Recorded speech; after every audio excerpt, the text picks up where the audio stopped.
and welcome back to my stream where we play non-violent games that reward us for engaging with them intellectually and or emotionally rather than for any kind of violent accomplishments. We're going back to the Great Ace Attorney today. And this should be fun. I wonder how many voices I'm going to have to make up today.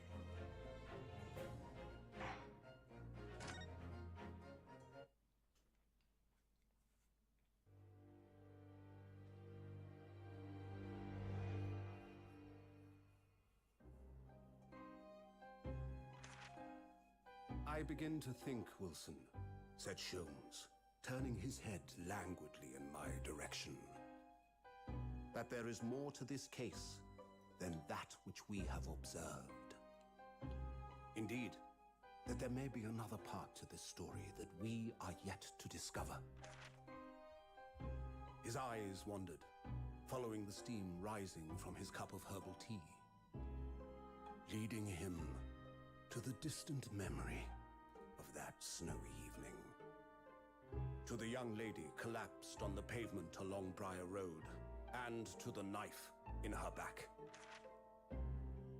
Lit in the soft glow of gas lamps, a most extraordinary scene had been set. And under the cover of a light fog, the curtain had risen silently on the insoluble mystery of our invisible killer.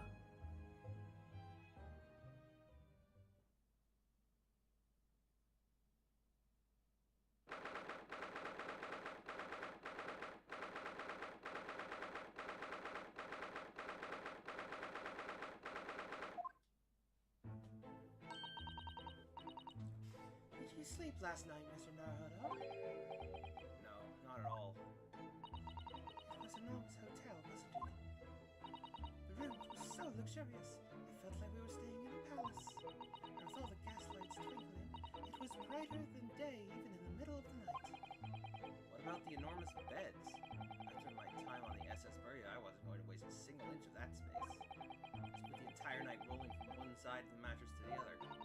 Oh, yes, it really was the sort of night you could only dream of morning. Except, when I learned that we owed £3 for the rooms, that dream quickly turned into a nightmare. Oops. Sorry about that. The building was so impressive and the entrance so inviting, I just wandered in without thinking. In a lodging house in Japan, that sum of money would put a roof over your head for a whole year.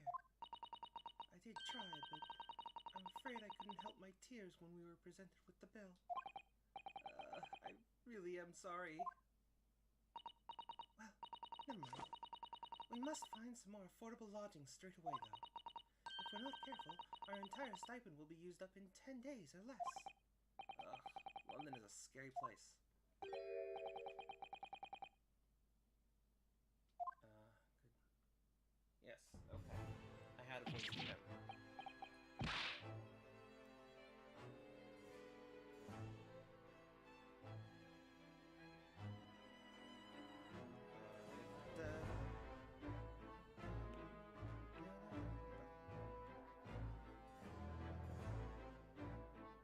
Stronger. Here we go.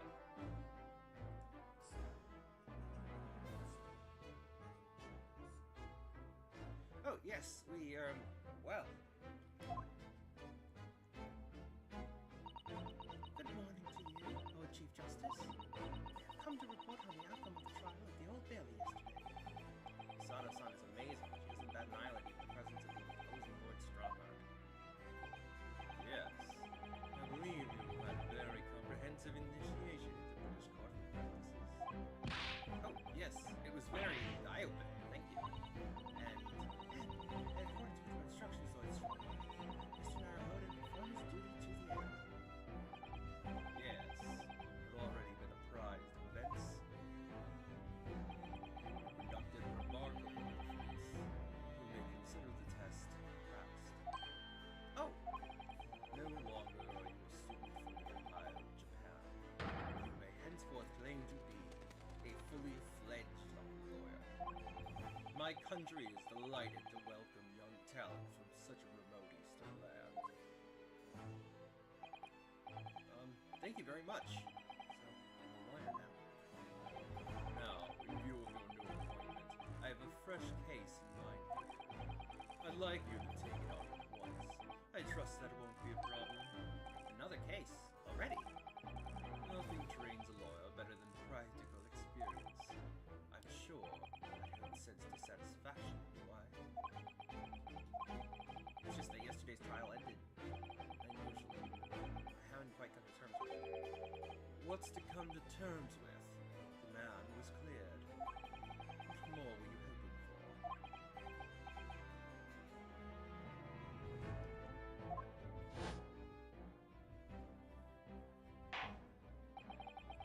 The culpability of the defendant has not, at the present time, been established by this court. Consequently, the jury will not be required to proffer judgment.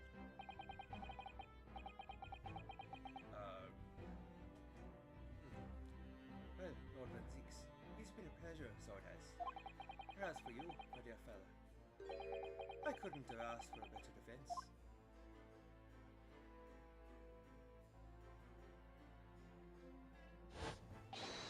I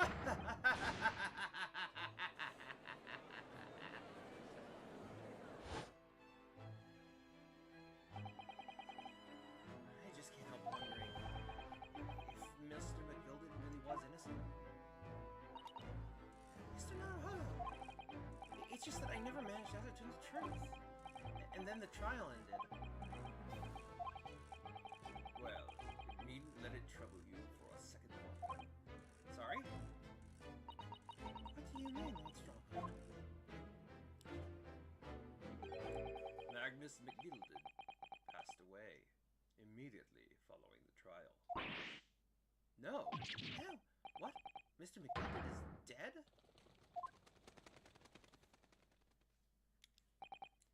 I have 19 minutes and 41 seconds until my next engagement. Time enough to talk.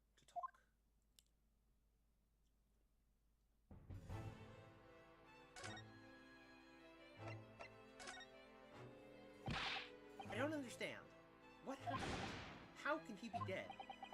After the trial concluded yesterday, there was a great commotion in the Old Valley, as presumably an omnibus had been wheeled into the court.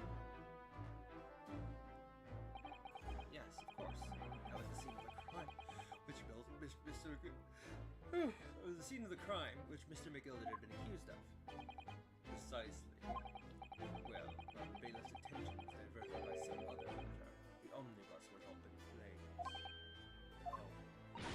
How could such a thing have happened? That is being investigated as we speak, but already. The police have identified a corpse found inside the charge shell of the carriage as that of Mr. McGilded. That's awful. The man must have slipped inside whilst the bailiff's attention was elsewhere. The bailiff really needs to pay more attention. And how could that have happened? That is also being investigated as we speak. Thinking back now, immediately after the trial, Mr. McGilded did mention going back into the courtroom to look at the omnibus. I must be making tracks now. It's time for the inspection. Sorry? What inspection? They're going to examine the omnibus again, so I'm told. I asked if I could be present for it himself. An inspection of the omnibus. Not to my knowledge. I don't believe Scotland Yard had any intention of re-examining the carriage. Then who was Mr. McGilded talking about? Never mind that for now. The Yard is making a thorough investigation. This matter is no longer any concern of yours. Leave it to the police. Oh, Mr. McGilded.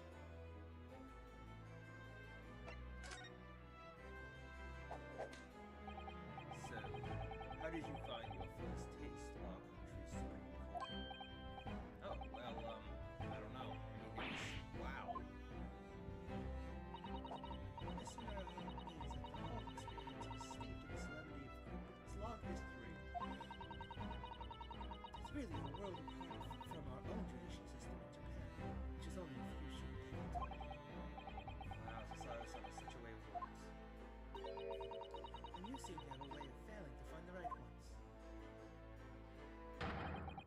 judicial system here is the most advanced in the world.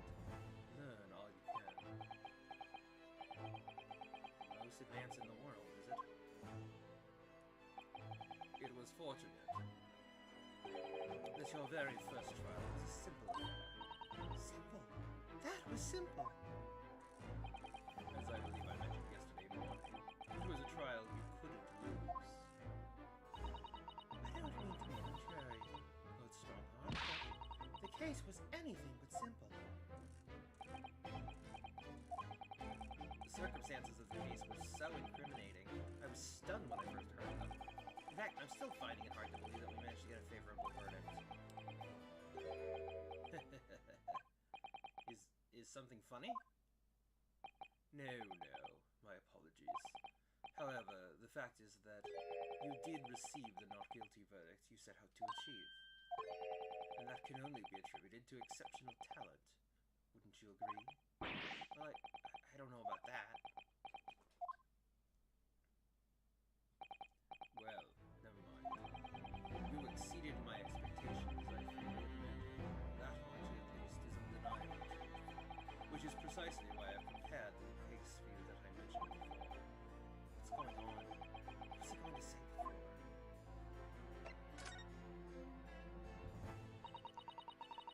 Could you perhaps give us more details about the new case you mentioned? Don't tell me. It's a murder and the trial starts in 10 minutes. Don't worry. It's nothing so alarming or quite so urgent as your last assignment. In fact, this case is completely different. Oh, I see. Did he just read my mind? That is to say, no one has died. As yet. The trial will not be today. There's plenty of time to research the case thoroughly. 23 hours, 43 minutes, and 19 seconds to be precise. So the trial's tomorrow, then. Is everything alright? Oh, yes. I'm just a little confused, that's all. Yesterday's trial was... Well, it's left me wondering if I'm really cut out for being a lawyer. Mr. Naruto. I don't know if I could face standing in that courtroom again after Mr. McMillan's trial. Ah, yes, I nearly forgot. There is one similarity with yesterday's case. Once again, there is currently no one to advocate for the defense. Oh! If the situation remains unchanged, the trial will start tomorrow with the defendant underrepresented. If that happens, I need not remind you of the inevitable outcome. The most terrible end awaits the defendant. Yes, that's right. Here we go again.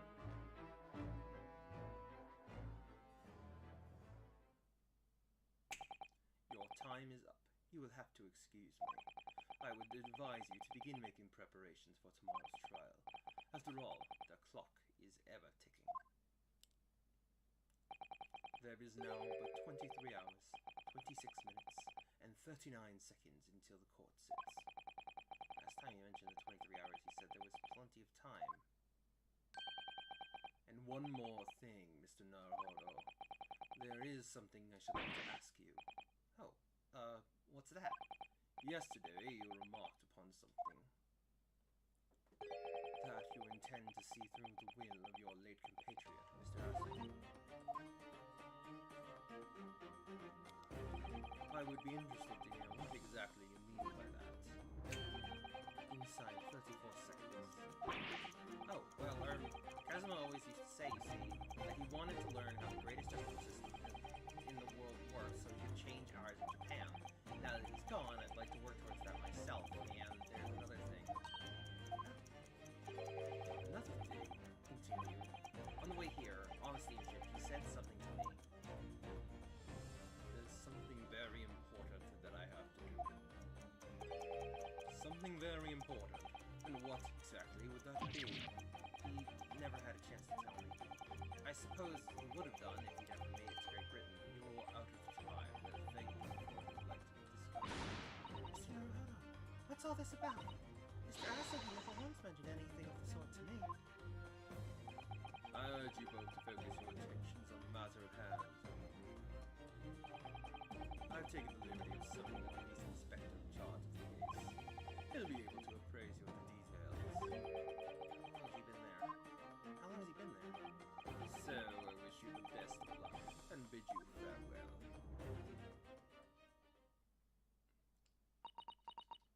There's something very important that I have to do. Kazuma-sama, what did you mean? I wish I knew, but honestly, he never told me. Anyway, we better talk to the detective, don't you think? Yes, you're right. I hope I'm just imagining it, but I wouldn't say he looks pleased to see us at all.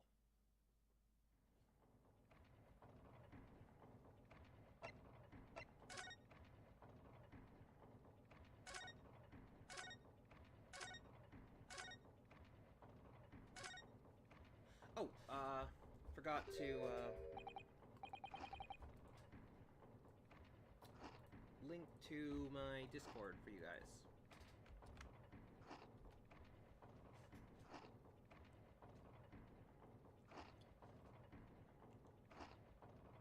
Could we trouble you? What do you think? That's not a British accent.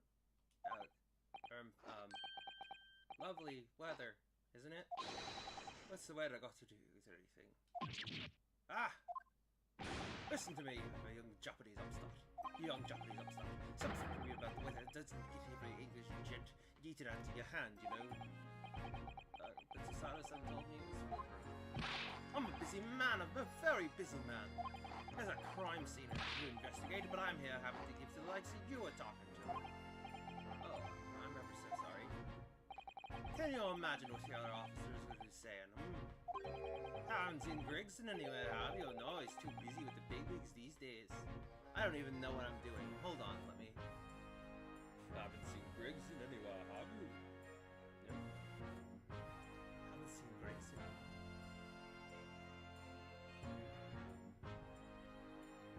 Haven't seen Gregson anywhere, have you? No, he's too busy with the bigwigs these days. And all because of some bumpkins here on a jaunt from a country I've never even heard of. Hear that ripping sound? That's my reputation of the gone to tatters. I don't need to rip this apart as well. I don't believe we've been introduced. This is Mr. Ryanosuke Naruhodo, a defense lawyer. Yeah. It's a pleasure to make your acquaintance. I'm Mr. Naruhodo's judicial assistant, Yeah? It's lovely weather we're having today, isn't it?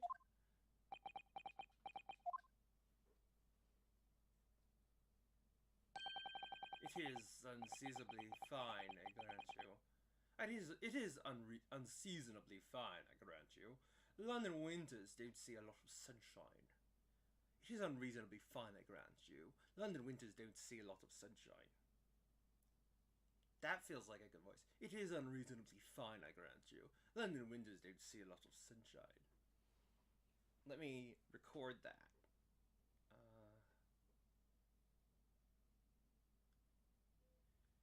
It is unreasonably fine, I grant you.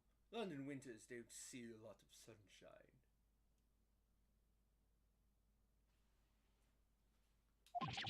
Unbelievable! How did she pull that off? So, Lord Strongheart has asked me to fill you in on the case. Name's Tobias Gregson. Inspector Gregson to you. I'm from Scotland Yard.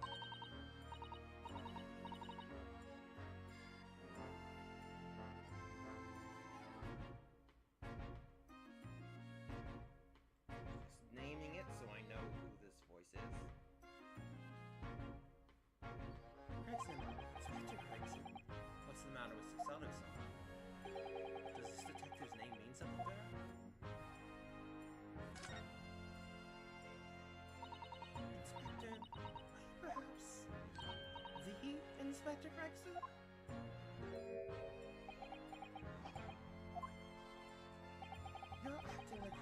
You're acting like you know this man, Miss Susato, but he's a London detective. Oh, I do know him. Very well, in fact. Very well? Yes, he features prominently in the adventures of Sherlock Holmes. Oh, in that publication. What's it called again? Rance Magazine? That's right. Inspector Gregson and Mr. Sholmes enjoy a wonderful, friendly rivalry. Really?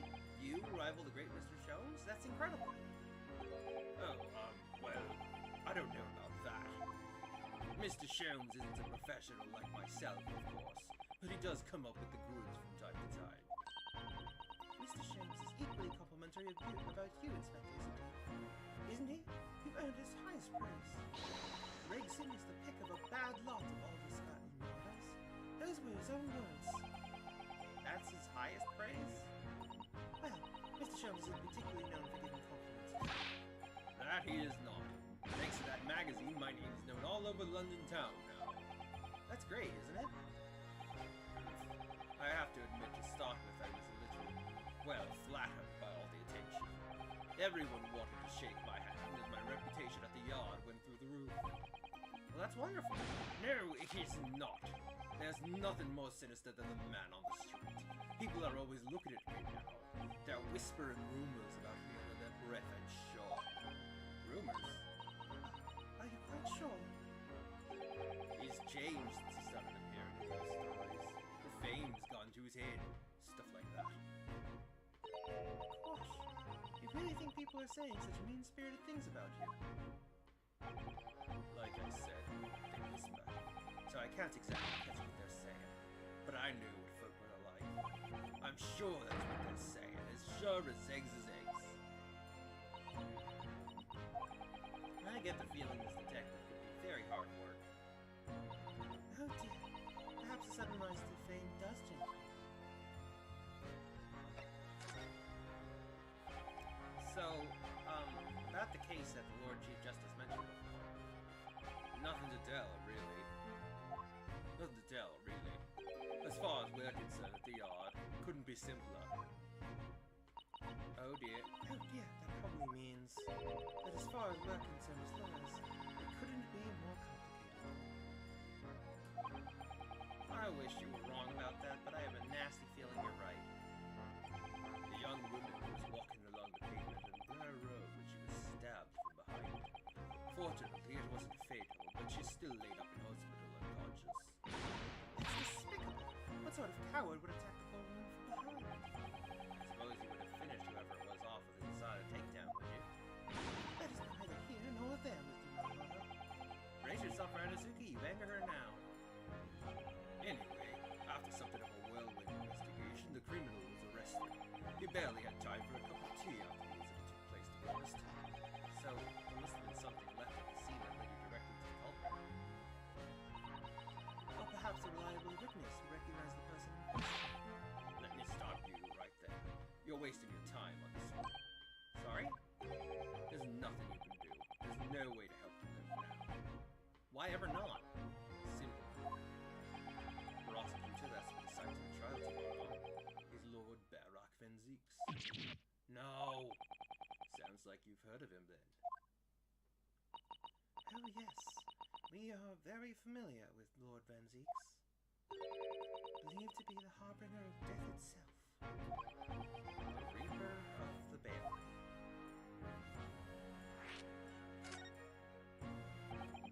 Lord Barak Van Zieks, facing court only yesterday. Mr. McGilded told us about him before the trial, didn't he?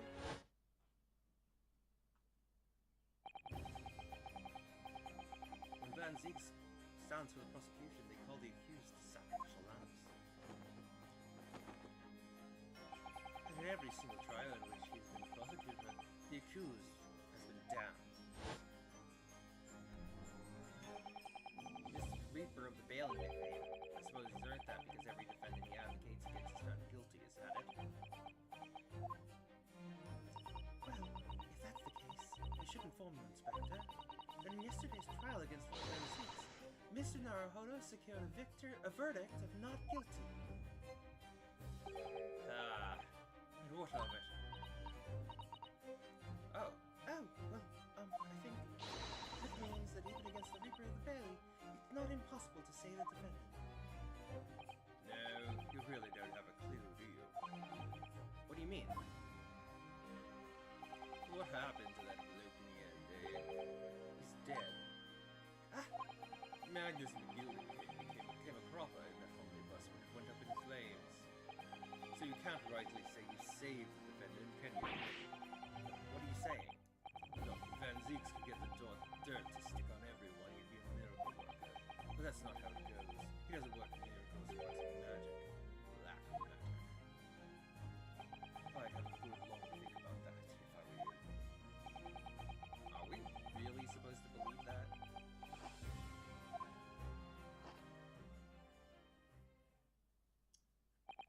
Right, well, I filled you in as requested, and I'm very nearly out of chips, so I'll be heading back to the crime scene now. We're still carrying out a few investigations there. It was Briar Road, you said, didn't you? Where the incident took place? That's correct, ma'am. And if you head on over to the holding cells, you can meet the criminal himself. You've branded him a criminal already? He's as good as. Shaking like a leaf in his cell he is. It'll give you a chuckle if nothing else. He's inmate 53. Speak to the jailer and he'll show you the way. Inmate 53. Thank you.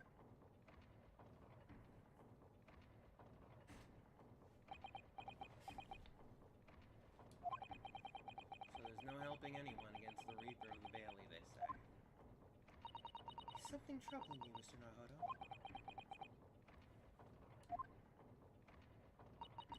To tell the truth, when I recall the trial yesterday, I can't stop myself from shaking. The idea of facing the Reaper in court again is... Well, if you think it's too much for you, there's no shame in turning the case down. That takes courage, too. But if the man they've arrested is innocent, you could well imagine he would be shaking like a leaf in his cell. And I, for one, wouldn't find the sight of that funny. So, if I'm honest, I'm still reeling from the shock of yesterday's events myself. And I'm really not sure if I'll be able to help this man, whoever he is. But I'd like to try, so I think I'm going to make some inquiries. Will you help? did you really think you had to ask? After all, I am your judicial assistant. Thank you. So then, shall we? Yes, let's go!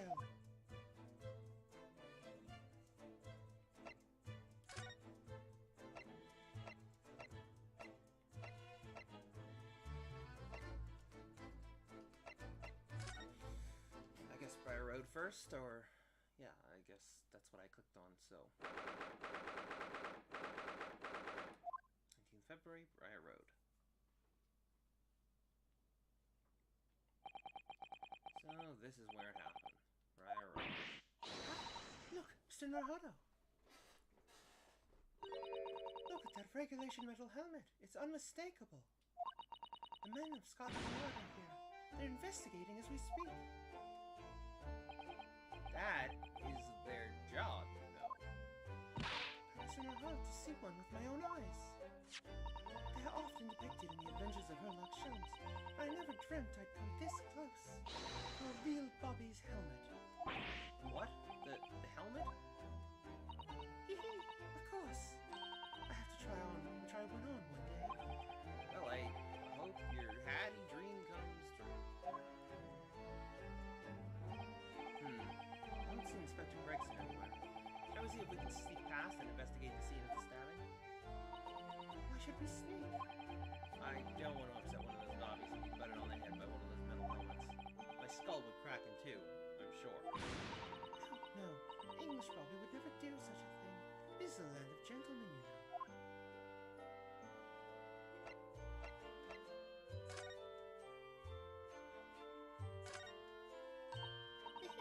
What a delightful snowman!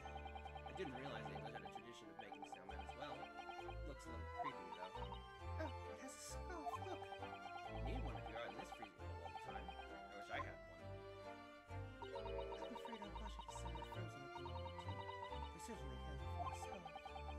Surely the snowman here wouldn't miss his. But the person who made the snowman certainly would. Yes, I know. You're right. Anyway, even if I borrowed it, it wouldn't do much to warm my neck, would it? It's covered in snow.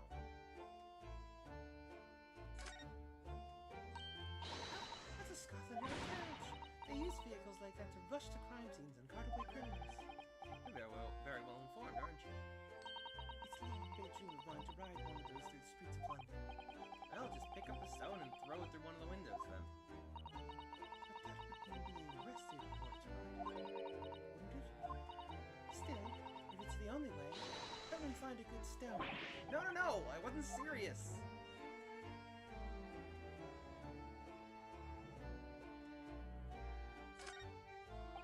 This patch of pavement must be where the incident occurred.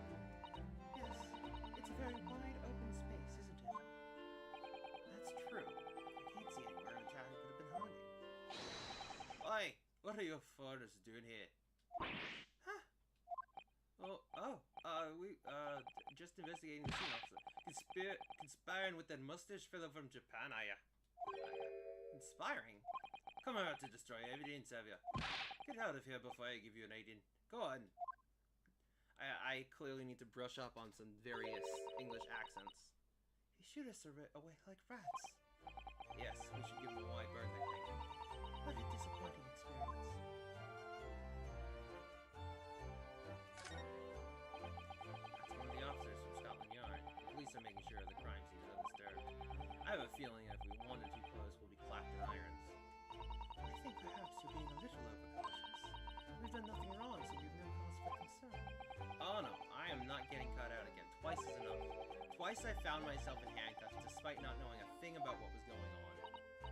Yes, you've had some dreadful experiences. I'm sure it's that wide-eyed look of panic you're so prone to. It does you no further for so long.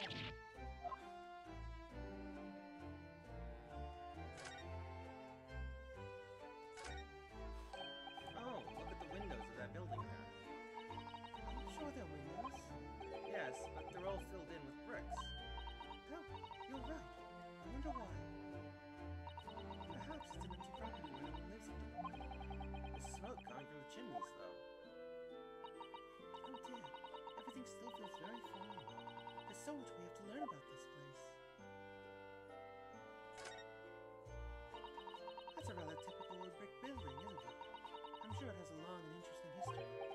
Well, time certainly seems to have taken its toll on the place. It's crooked and sagging all over. In fact, it looks decidedly worse shape than the other houses around here.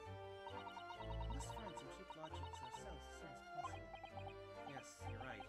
Cheap, but ideally with reasonably level floors.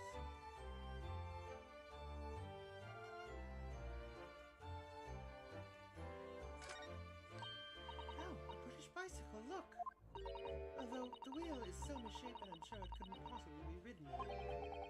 Someone must have been doing some breakneck cycling. It seems bicycles have become extremely popular in London recently. There's even a movement to change women's dress to allow them to ride as well. The bicycle fad won't last. I don't see why anyone would want to ride something like that. Goodness, do you like bicycles? No, not at all. I mean, it's not that I dislike them exactly. It's just that any occupation that involves taking both of your feet off firm ground seems reckless. If you'd ever tried walking on stilts and fallen into a river, I know you'd agree with me. We'll have to hire a bicycle sometime. You can sit behind me while I ride you around.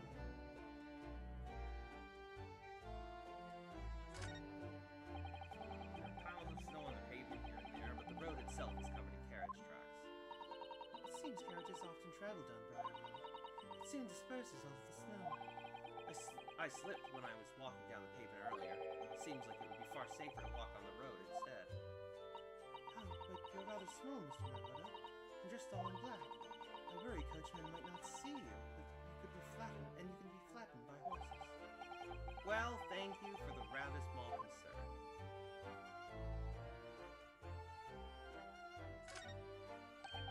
Do you see all the black smoke rising from the chimneys over there?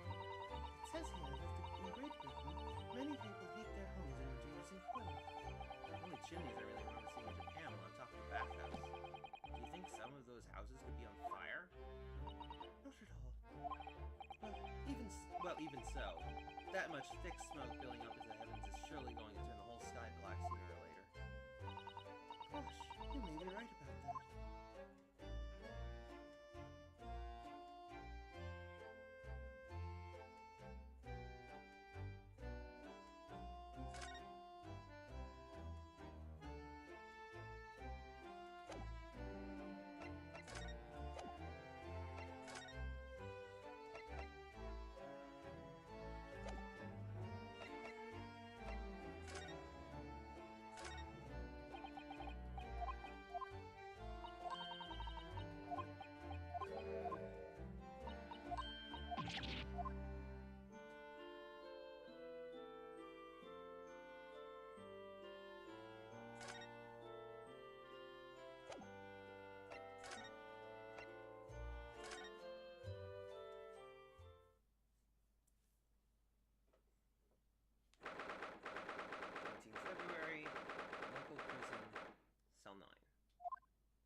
prison cells. Oh, they're ghastly. It feels just like a dungeon. Yes, and having experienced it in Japan myself, I can assure you that our wooden cells feel a lot cozier than these cold stone walls. Oh, don't, Mr. Naruto. You're making it seem worse. Apparently, our client is in this cell here. But it's so dark at the back there, I can't make him out. I wonder what he's like. Inmate 53, your legal representative is here to see you. Stop hiding at the back of the cell and show your face at once. Am I a cat, as yet without a name? Calling me by a number. It's utterly, unbelievably unuseful. I refuse to answer. Mr. Naruto, what do you think is going on here? I don't even know if it's a male or a female, so I can't develop a good voice for it. I have no idea, but I wasn't just hearing things, was I? That tired of complaints was in Japanese. Ah, male.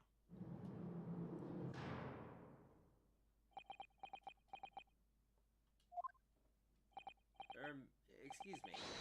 Shh, hide. They're all around, hiding. I know they are. They're watching, listening. Even now, I can sense it.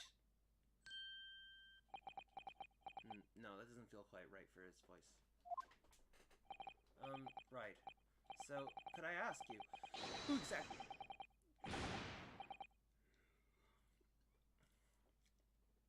There you are! You've come to curse me, haven't you? Don't try to hide it. No. There you are. You've come to curse me, haven't you? Don't try to hide it. No.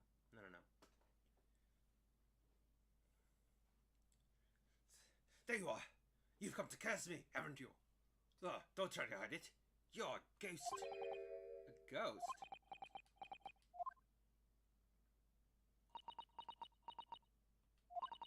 We mean you no harm, prisoner-san. Are you Japanese, by any chance?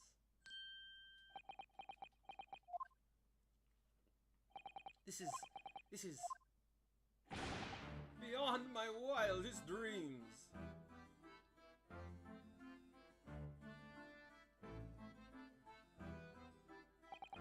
Forgive me for that outburst before. I'm so sorry. Oh, it's fine. We're just a little surprised, that's all. Imagine it! It's been 12 long months since I left my hometown, and here I am in a frightful fix in a foreign land. So hearing the sweet, sentimental tones of a compatriot's voice here in this damn dark hell was a most monumentally moving moment. Who could have guessed this new client Lord Strongheart assigned to us would turn out to be a fellow Japanese? What compassion my fellow countrymen show to dispatch a first-class lawyer all the way from Japan to defend a mere foreign student. Noble, nurturing, never-failing Nippon. A first-class lawyer? Oh dear. I think there's been something of a misunderstanding here. I wonder, would you be so kind as to tell us what's happened? Why you've been detained as a suspect, for example? Yes, I can. I will. Shan't stay sullen and silent.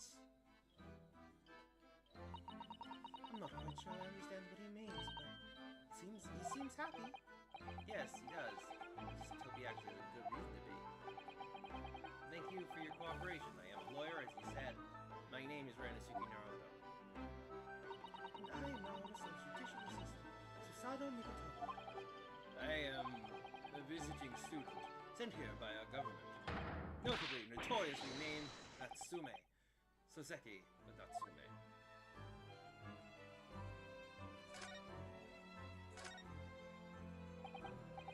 Soseki Natsume-san? What an unusual name. Call me Soseki, please. I'm a poet, you see. A writer of haiku. It's something of a nom de plume. A nom de plume? You mean an alias? That's right, Naruto-san. No. Don't be so prosaic. It's much more refined than that. And haiku. That really reminds me of home. Did I hear you say that you were a visiting student sent here by the government? Yes, that's right. A year ago, I was told to go and study English. First, I had to suffer that misery, and now this is beyond the pale. Suffer that misery? Did you not want to study here? No, I mean, I've had an interest in Great Britain for some years, of course. Oh. But, just because the government tells you to do something doesn't mean you can do it? No! What do you mean? If they told me to study English literature, that I could have understood. That's my field. But no, they told me to study the English language. Utterly, unbelievably, unjustly unreasonable. I see. Only the other day I was told to send a report about my first year. I tendered a blank piece of paper. Wise words on whitewashing. You must be a man of great standing. Oh yes, so I'm often told. And often like to be told, it seems.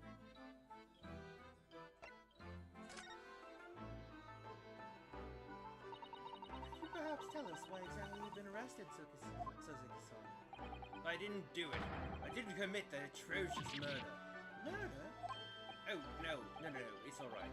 The woman didn't actually die, did she? But she was stabbed with a knife right before my eyes. Before your eyes? You mean you saw the attacker? I didn't see anyone. What? If I'd seen the person who did it, do you think I'd be locked up in here? Dear, it seems this case is becoming rather complicated. Why me? Why me? Why did that silly woman have to be stabbed in front of me?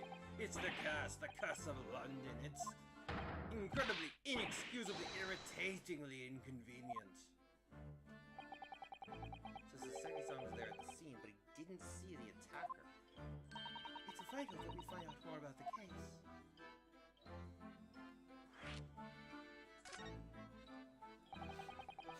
It was an accursed evening, just after the snow had started to clear and heavy with fog. I'd been to the bookshop to buy some books, and I was on my way back to my accursed lodgings. Sure the bookshop wasn't a curse too? As I was walking along that accursed pavement, I could make out the subtle silhouette of another ahead of me. A woman wearing a green overcoat she was.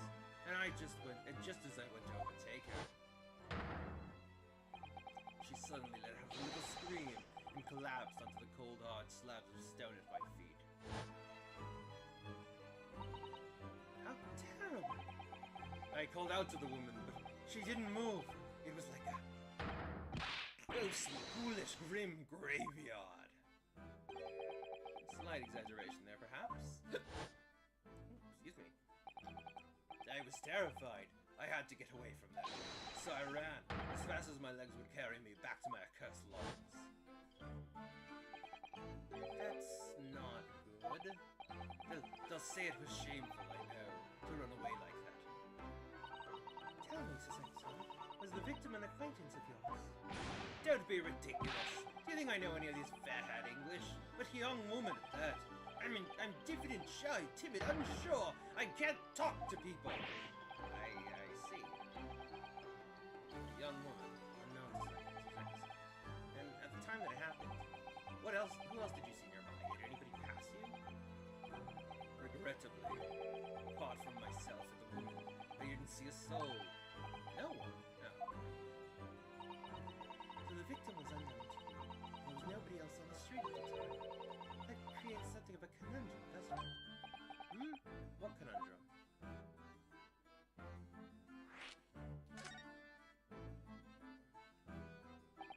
What do you mean, Sasaki-san? What's the conundrum? Well, if what Sasaki-san has just told us is true, there's something I can't explain. He says that he didn't know the victim, and that there was no one else at the scene. Then he apparently fled without having been seen. I did. But if that's the case, surely this man has to be the culprit. Ah! What did you just say? Nothing. I didn't say anything. Oops. Perhaps I thought that a little loudly. Actually, that's not what was troubling me. What I was thinking was, how did Sasaki-san actually come to be arrested? Sorry? I didn't touch the victim, and there was nobody at the scene to see him. So how did the police ever discover that he was there in the first place? Oh, yes, she's right. It was him. That cursed great detective. He led the police to me. Of all the bad luck. A cursed great detective? Could it be? I shall never forget that man's name as long as I live. With his haughty laugh and his self-proclaimed greatness. Brash, big-headed busybody, begone! May you be cursed until the end of your days. Hairlock Sholmes. I knew it. Mr. Sholmes?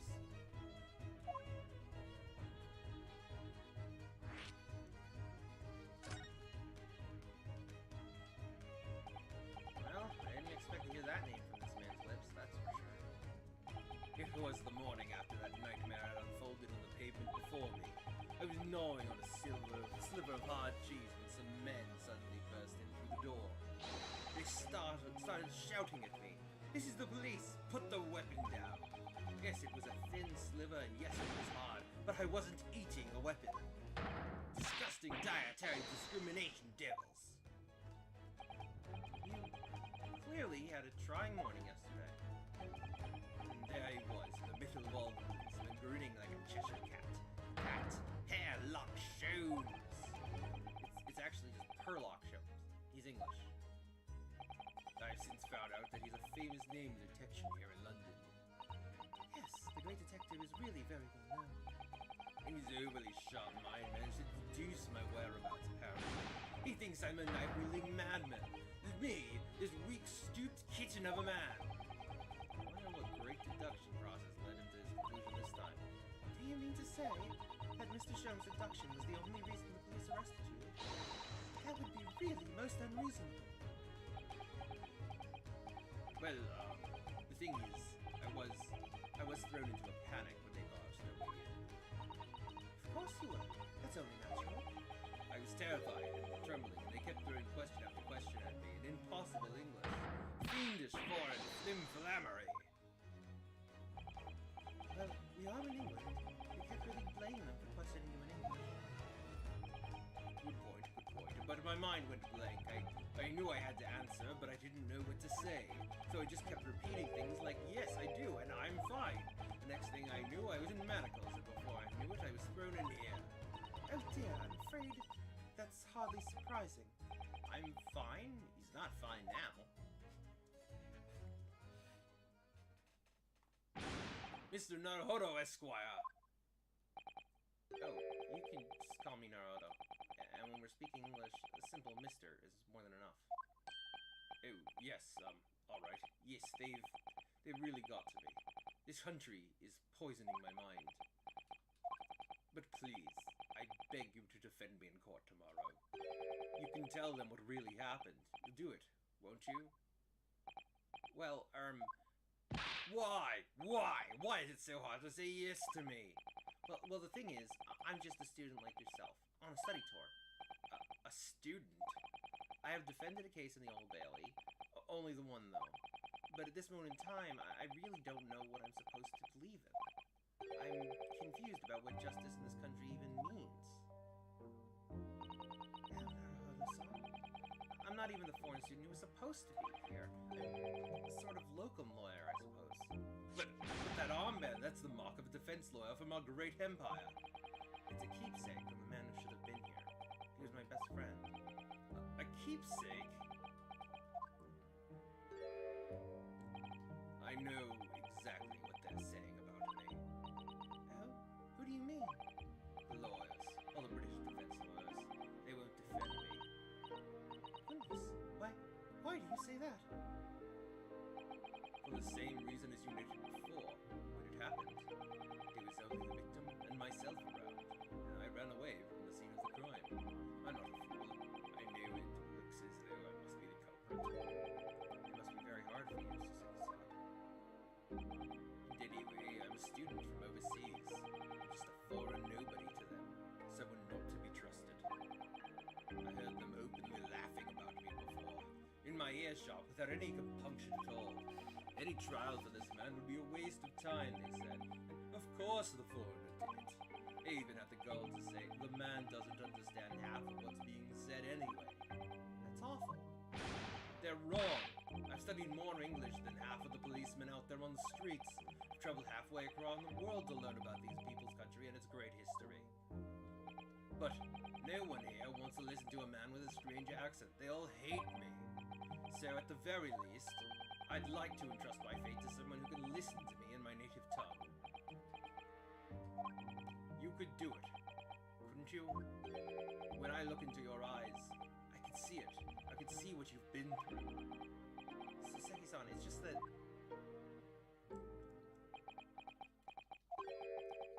Give me a little time, please. I'll do what I can, for the time being. What do you mean? I shall investigate the case as thoroughly as possible. If we can find some clues, it'll give us a much better chance, I'm sure. Oh, yes, thank you. I'll be in here, alone, waiting for you. Locum student Mr. Naruhodo Esquire. We should be going to Naruto-san. We have a case to prepare for.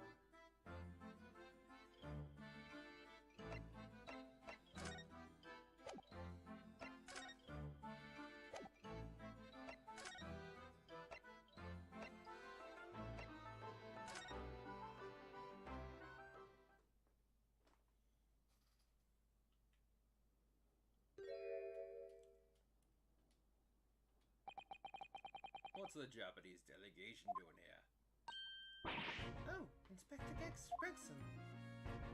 This isn't on the tourist trail, as I'm fairly sure you're well aware. Yes, of course. We're here to investigate. So, you've been to the holding cells now. What you make of the criminal? He's not a criminal, Inspector. He's a suspect. We'll see about that. Your Japanese like to stick together, I suppose. Well, do what you will. Nope, that's Irish. Well, do what you will. Doesn't bother me. Blokes in court tomorrow, whatever happens. Verdict's a foregone conclusion. Yeah, there we go. Blokes of... I like that one. The... Trial's a foregone conclusion. That sounds like error projection. Take heart. London at this time of year is full of stonewall. That makes it worse somehow.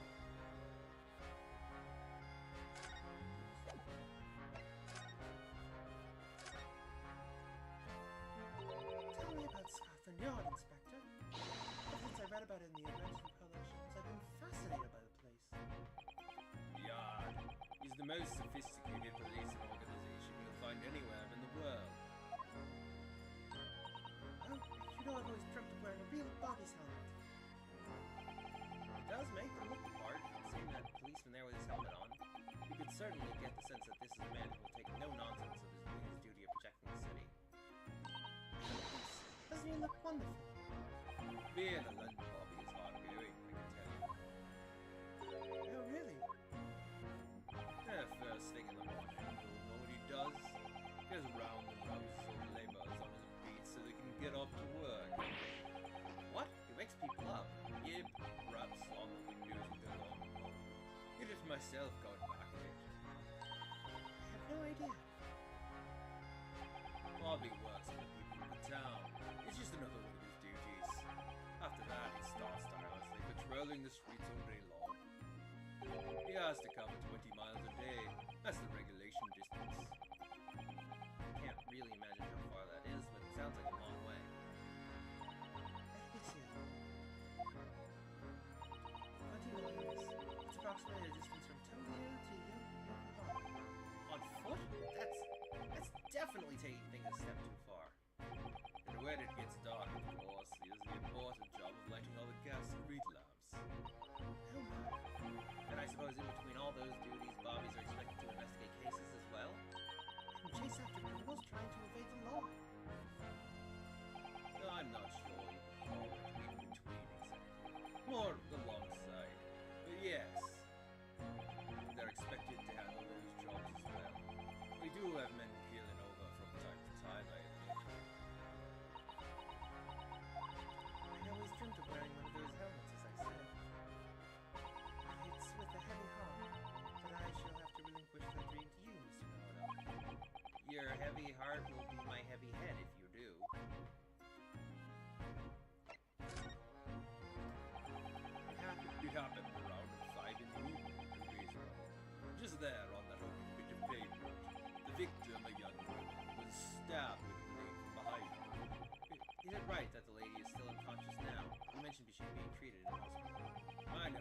she was a lady. Truth is, so that she comes around pretty smartish, we wouldn't be able to find out much about her at all. I suppose that means they haven't been able to take a statement from her, of course. Here's a map. Look at the area I have down on me. You can take it if you want. Really? Are you sure? It's yard policy to give lawyers defending suspects the odd bit of information to go on. I haven't actually accepted the job yet, but still. Thank you, Inspector. We gratefully accept. Anyway, as far as we knew, there was no one else on the scene other than the victim and your fellow countryman. Who did it, do you think? Not much of a head scratcher, is it? Well, I know Mr. Natsume is also claiming not to have seen anyone else around. Just because he didn't see anyone, it doesn't mean we can't be sure that nobody else was present. I'm sorry to have to tell you, but we most certainly can be sure. How? Because, ma'am, the precise moment of the stabbing didn't go unnoticed. What? We have two very reliable witnesses, no less. It was a typical foggy London day, and a client obviously didn't see them. Witnesses now? Who are these witnesses, Inspector? A fellow with his wife, and the man's one of the most reliable and respected citizens in all of London. He's a copper from Scotland Yard. A policeman? That might change things. This policeman just happened to be there at the exact moment the woman was attacked. Nothing peculiar about that. Part and parcel of being a lobby, catching them banging the act and all that.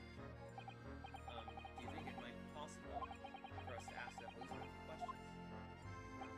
Be my guest. You can ask him what you like. In court tomorrow.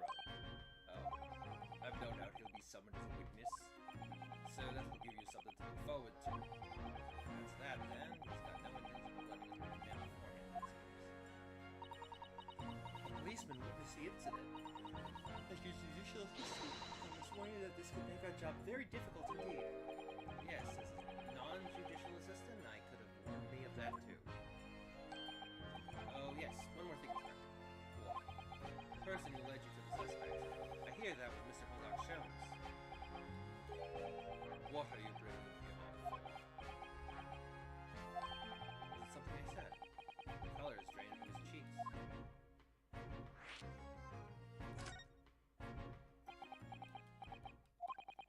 Who did you hear that name from?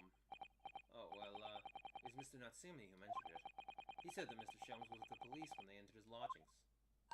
I'm sure if it was the result of one of Mr. James's inspirational great deductions. Fatal fact. Huh? Oh, The man's an amateur, and I'm getting sick of tired of him showing his mug everywhere. Oh, I don't know where he gets his information from, but he turns up at the scene of the crime, wanders around spouting incomprehensible rubbish, and before you know it, he claims to have solved the case. Yes, he is quite astounding, isn't he? he is a great help to Scotland Yard, isn't he? Gibble gabble. What? Ever seen this before? Oh, yes, that's Grant's Magazine. This wonderful publication in which the adventures of Sherlock Holmes appears. Yes, well, that wonderful publication, as you put it, sees fit to include several of the Yard's detectives in its stories, and the so-called great detective makes a mockery of all of us. If you ask anyone at the Yard, it's a misadventure to be had, to be included in any Sherlock Holmes tale at all. Well, I suppose there is an element of that. We work our socks off, every one of us, only to be frumped by the public thanks to that obnoxious detective. The man's as dangerous to us in Scotland Yard as he is to all our criminals. That can't really be true, can it, Inspector? Clearly, the great detective and the police have a complex relationship. That twitchy Japanese bloke goes on trial tomorrow. Are you going to defend him or not? Well, makes no difference to me, but I will just say this. No London lawyer worth his salt would touch that case with a large pole. Because the prosecution is being handled by the Reaper of the Bailey, you mean? There's no way to save the man now. It's a waste of time trying. It is all a bit strange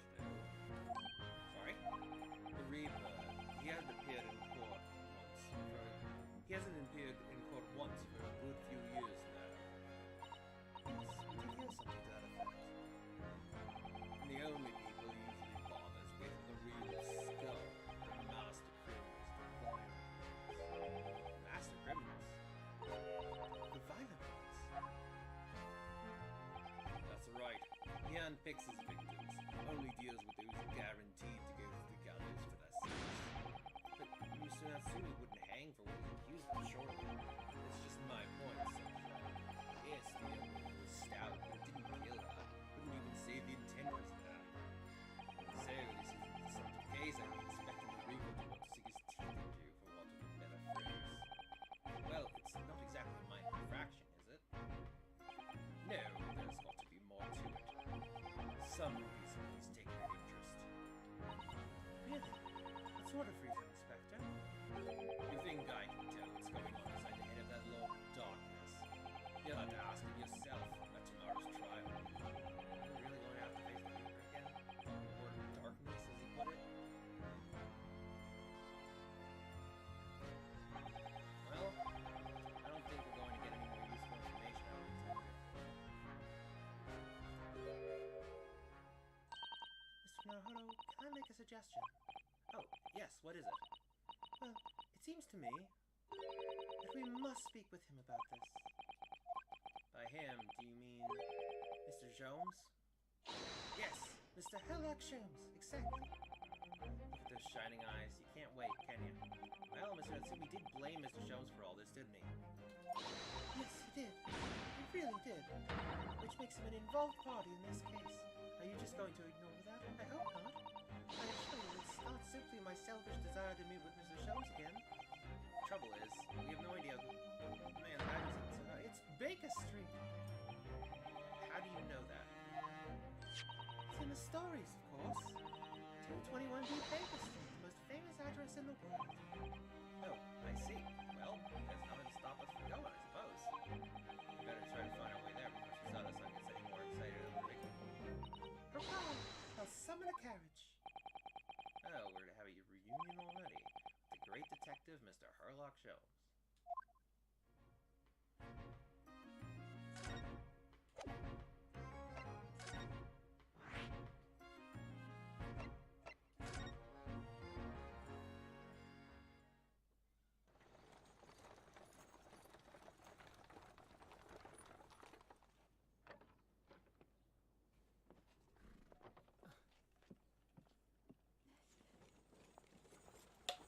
Thank you very much. It's just up there overlooking the street. Good day. Thanks again.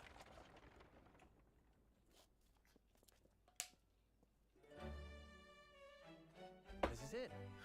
The residence of Mr. Herlock Sholmes.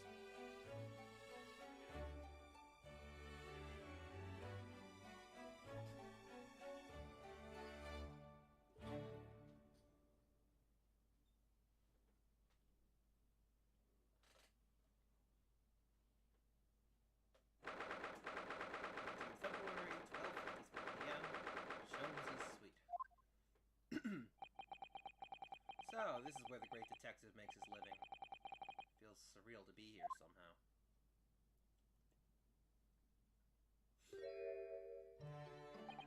Is it as described in the stories, Mrs. Sato? Susanoo-san? Many famous cases have been solved here, in this very room.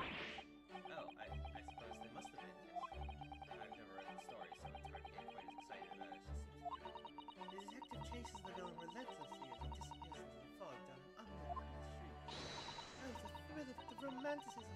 Can't you feel your heart thumping in your chest? Can't you, Mr. Naruto? Oh, I suppose I can, yes. So, if you don't mind, I'll just stand here and soak up the atmosphere for a while. Please. Please don't mind me. Ah, she's obsessed. Well, it looks like our detective Freddy isn't home enough. Excuse me, is anybody home? Hey, do we have a visitor? Oh. Hello? Is it a big new case for Mr. Sholmes? Hello. Wait, Aren't you? Ow! How rude of me! Go and make some tea at once. I'm sure it's the same girl. Mrs. Sato, do you see the girl who was just here? Oh yes. Isn't it truly extraordinary? To think that the King of Bohemia came to this very room to ask Mr. Sholmes to take on his case. The King of Bavaria? King William Goldstrix Sigismund van Ormstein, of course. Sorry, I'm drawing a blank. Forget the Avengers of Herlock Sholmes for a moment and look over there. The tea's brewed, and I have a freshly baked cake as well. Ah, it's you. Knew it. Tasada-san recognized her too. Ah, there you are. And taking that with you as well. I was looking forward to the trial run of my experimental smoke grenade launcher. Oh, good day to you. I'm, well, the inventor, I suppose, of that machine. It's the girl who turned up at the end of Mr. Miguel's trial in the defendant's antechamber. I've never met a lawyer from the Far East before. Or you having to get straight to work when you've only just arrived in London. Yes, it was challenging. Well, try this tea. It's my special blend, you know. Oh, thank you. Is tea supposed to look that color? Oh my, what a fragrant yet mellow flavor. Hooray! It's a winner! I tried blending different leaves designed to alleviate fatigue, you see. You must be exhausted after your long voyage here. Then you have another ticklish trial tomorrow. Oh, and you're to defend a Japanese man. I do wish you lots and lots of luck. Did Mr. Sholmes tell you about us by any chance? Oh, you know Hurley, do you? Hurley? Mr. Sholmes to you? Surely. Mr. Sholmes was a fellow passenger on a boat that brought us to Great Britain, you see. Was he really? Well, I had no idea. I'm afraid Hurley's out on an errand again today, even though he's just returned from overseas. Wait a minute. We met this girl for the first time ever yesterday after the trial, and only briefly at that. How on earth does she know so much about us? Did she deduce all those things, do you think? And perhaps more to the point, why is she here in Mr. Sholmes' suite? Oh, silly me! I haven't introduced myself, have I?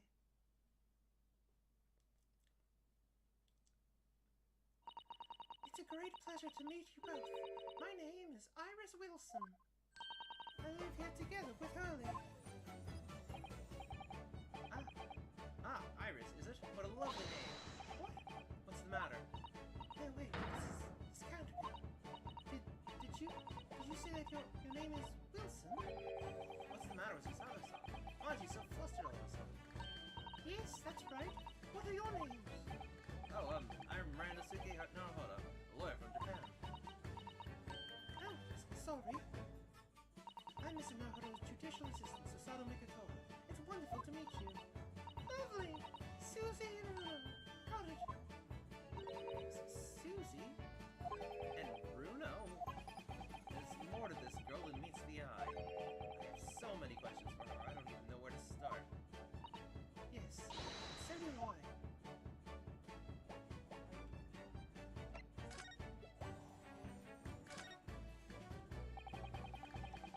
It was you that we ran into yesterday, wasn't it? At the Old Bailey. Yes, that's right. You were ever so helpful, thank you so much. Oh, no, not at all. I'm so sorry, we couldn't have been more welcoming. No, at the time, we did have a rather large gun pointed at us. Like this? Thinking back now, you left with Miss Lestrade in tow, didn't you? Oh yes, that awkward witness, Ginny Lestrade. Oh, Ginny? Yes, she's a professional pickpocket. So we found out. It was very naughty of her to pinch my invention like that. Are you referring to that trial-disrupting gun-like traffic? Exactly. So I followed her, you see, to get it back. Perhaps I should think about fitting a self-destruct mechanism into my inventions. This girl is dangerous. Anyway, I brought Ginny back here after that, so she could apologize to my trusty technician. Sorry, your technician. Hurley, of course, silly. Hurley? Hurley? Yes, Herlock Sholmes. We live here together. I had no idea the great detective had such an interesting young daughter. Daughter? No, not like wouldn't call him Hurley if he was my father, would I? Well then, what is your relationship with Mr. Shells? Well, I expect you found out that lodgings of any kind in London are quite very expensive. So the solution is to share the cost with a partner, a roommate. Your roommates? I hope you don't mind me asking, Iris, but how old are you? 10, at last, this year. Well, what of your mother and father? Oh no, they're not around. Oh, I see. The story is there. Oh, yes, there's something I must ask you. Of course. Go ahead, Susie. I am a very great fan of the Adventures of Albert. Oh, you have a copy of Rance magazine? You have a copy of Rance magazine? You have a copy of Rance magazine? I am bad at this. I have a very hard time doing female voices at all. And there have been a bunch of them. And this one's very young. You have a copy of Rance magazine? Yes, I read every issue. It's delivered all the way to Japan on a ship. Oh, this is so exciting! My stories are being read on the other side of the world. My stories? That's right. Hurley is always solving such amazing cases, you see, and he tells me all about them. They really are quite fascinating.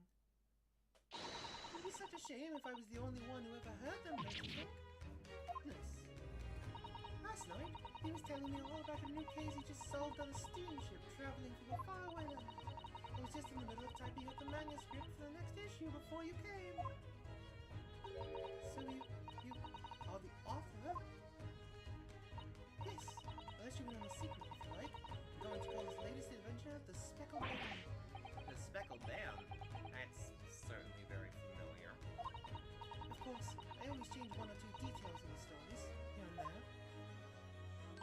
This time, I had the idea of making a venomous snake be the cause of all the trouble. Oh, that was Mr. Shelm's first thought as well, actually. Yes, and of course, I know that a snake might not be a credible fit if that's the case exactly, but it's a story. Some poetic license is justified. Oh wait, no, that's hold on, that's his other voice. It's a story! Some poetic license is justified to make it more thrilling, I think, don't you? So, do you mean to say all the stories about Mr. Shelms that are published in Rance magazine, all written by me, yes, on my wonderful and very modern typewriter. But all the stories I've ever read are written by a doctor of medicine, Dr. John H. Wilson. Sawdust, I'm getting more and more worked up. Ah, yes, that's me. I mean, my name really is Wilson. But what about the doctor of medicine part? That's all true, too. I am a doctor of medicine. No, at 10 years old? At 10 years old. Well, that's quite incredible. But Dr. Wilson is an English gentleman. Ah, yes. I did alter the setting slightly for the stories to be more compelling. Oh. Well, it sounds a little strange, doesn't it? A great detective with a 10-year-old girl in tow. I suppose it does, yes. Oh, Sasada-san, it looks like our whole world is just falling apart. Yeah, I'm gonna have to, rewatch this and make sure to find voices again. Like, just because I think it's gonna take a lot of work to make sure that I have Iris's voice down. Like, to really think, okay, like how to voice a small girl.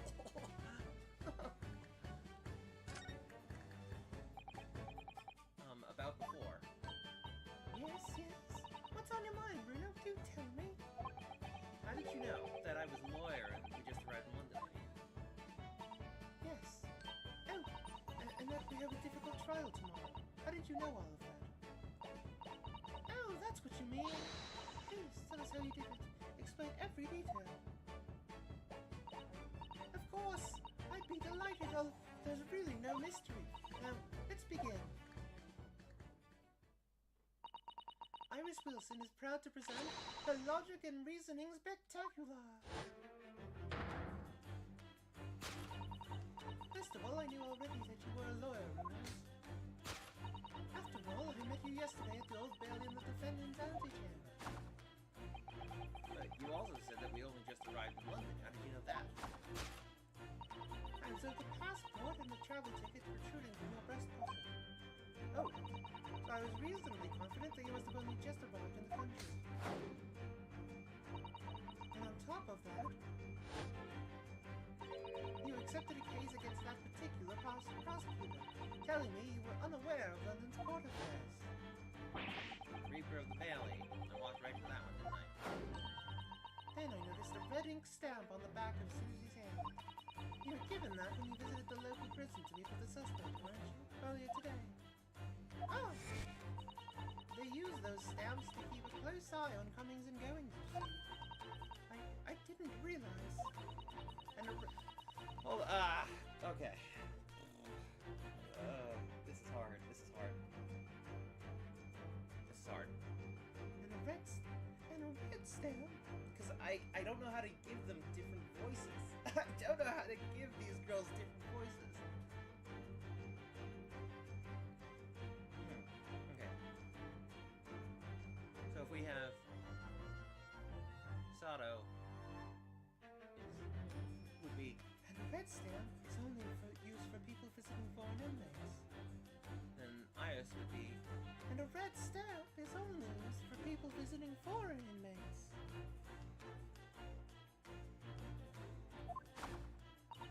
So, that told me that even though you had only yesterday concluded the trial of Magnus Gilder, the two of you had already had caused a visit of foreign inmate to the local prison.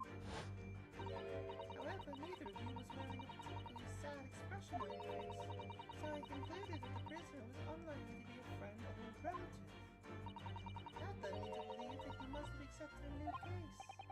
I see. How could you have known the trial was tomorrow? Well, having barely been home for a few hours yesterday, Hurley solved yet another case. It obviously amused him. He told me that he caught a Japanese man who was bald and trembling. Japanese man. Oh, wait, that must have been Mr. Natsume.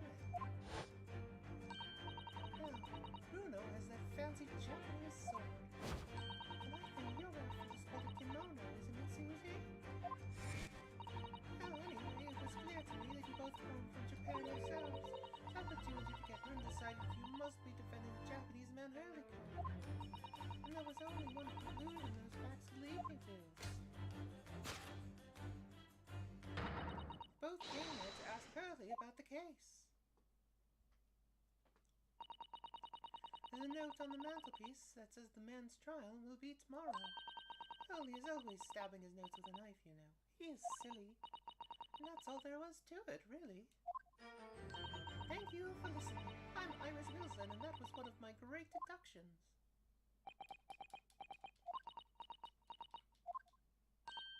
Well, was it a winner? Were my deductions correct?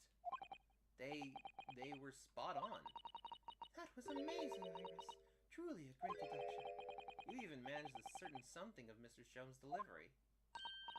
Oh, well, I was just copying Hurley's style for that. This is really very good news. Could tell us all about the case involving the Japanese man. You will, won't you, Iris? Please?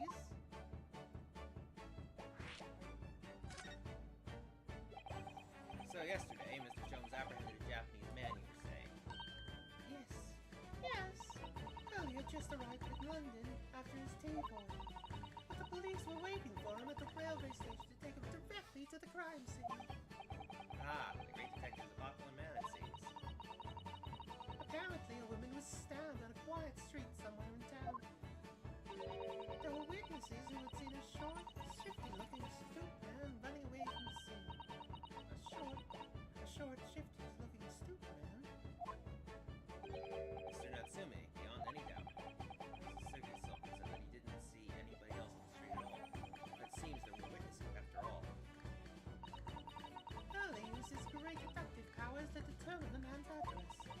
a lodging room very nearby. He went directly there with the police, and what did they find? A short, shifty-looking stoop, shivering in fear. Mr. Sholmes' great deduction certainly hit the mark there. Of course it did. He's a great detective. Still, that means the incident occurred only 2 days ago. Surely tomorrow is too soon for the trial, isn't it? We have no time to investigate properly.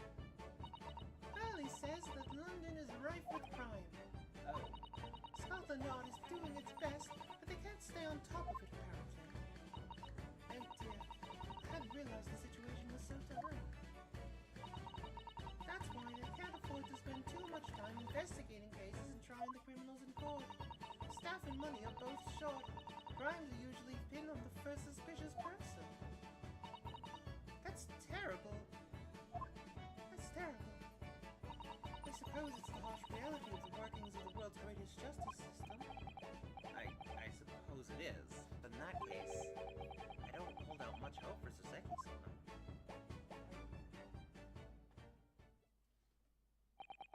Thank you for answering so many of our questions, Iris.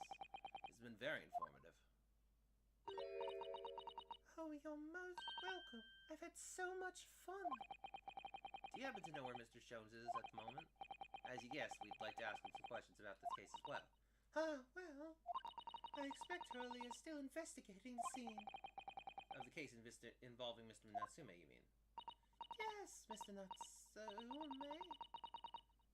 Hurley said he was going to the man's lodgings. If you leave now, you'll probably catch him there. Iris, do you know where those lodgings are? Well, I imagine the police are still investigating the scene of the crime themselves, aren't they? Did you happen to come across a detective by the name of Gregson when you were there? Yes, we know Inspector Gregson. Oh, goody! In that case, give Gregsy this for me, would you? If you do that, I'm sure he'll tell you what you want to know.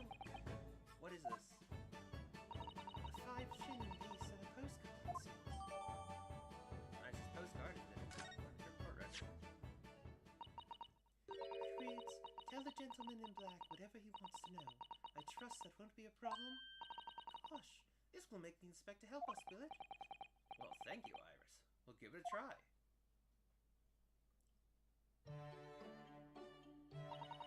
Good luck, then. I'm going to return to writing my manuscript, The Speckled Band. It'll be making more special blends of tea, so come back again soon.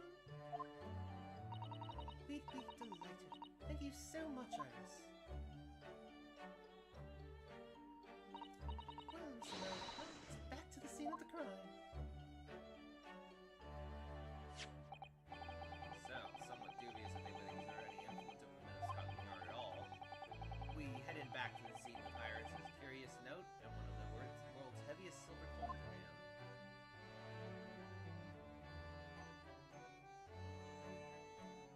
To be continued. Well, I've still got a half hour left, so I guess I'll do that. I may as well, right? Like, you know.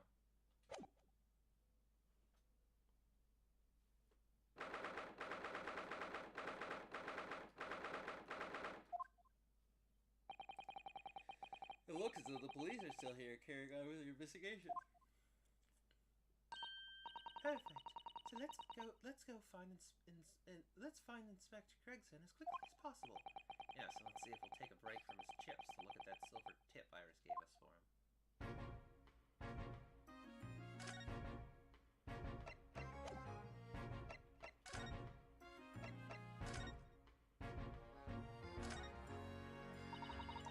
This is a 5-shilling piece, isn't it? I believe it's called a crown.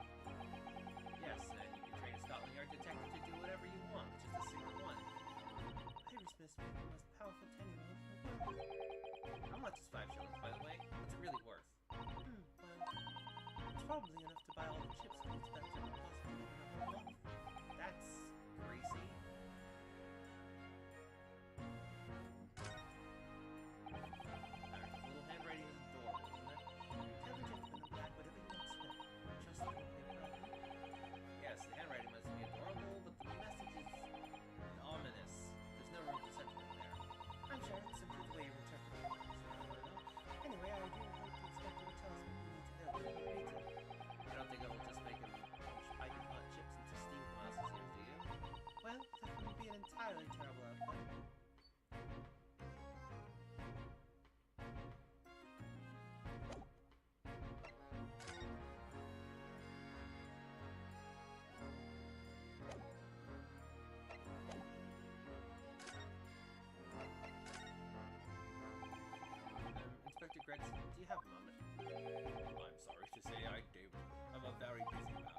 much too busy to talk to a parrot foreign gadabout, that's for sure. We have these for you. A present from Miss Iris. What?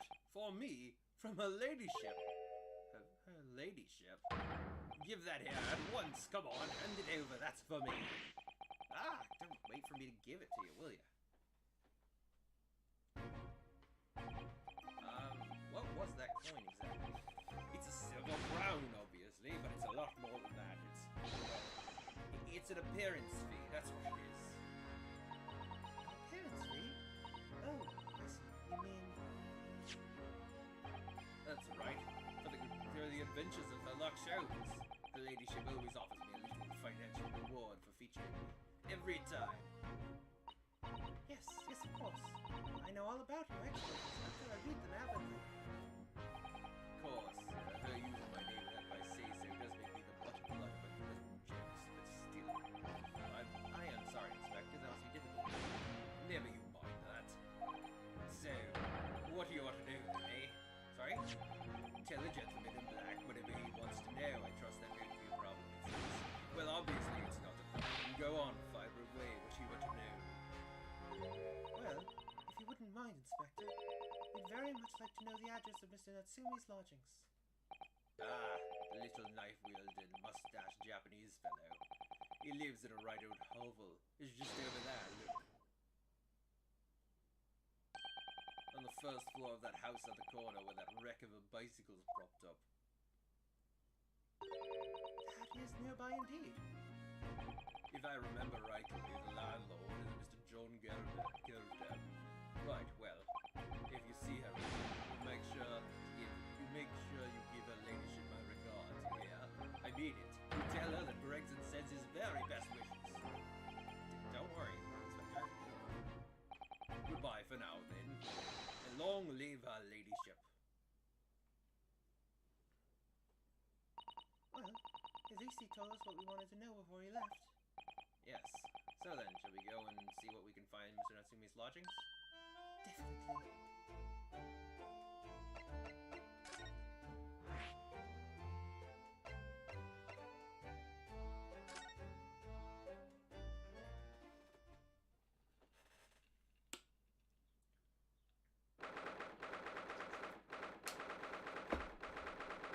Here I am, Mr. Natsume's lodging. May I help you? No, that is a racist voice. I did not mean to do that. May I help you? May I help you? Ah, yes, would this be the residence of Mr. John Garradeb? Indeed it would be, sir. And who may I say is calling? My name is Ranosuke Naruhodo. Mr. Naruhodo is representing Mr. Sasagi Natsume. I believe he takes lodgings here.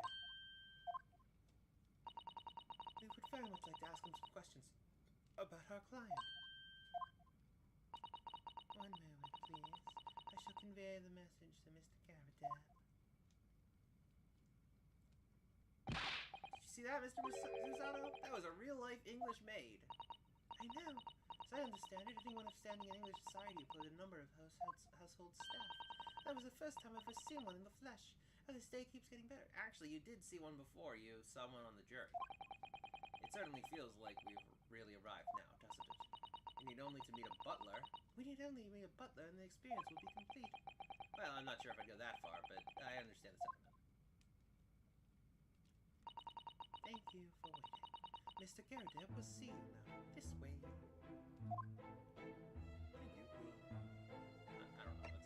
you. I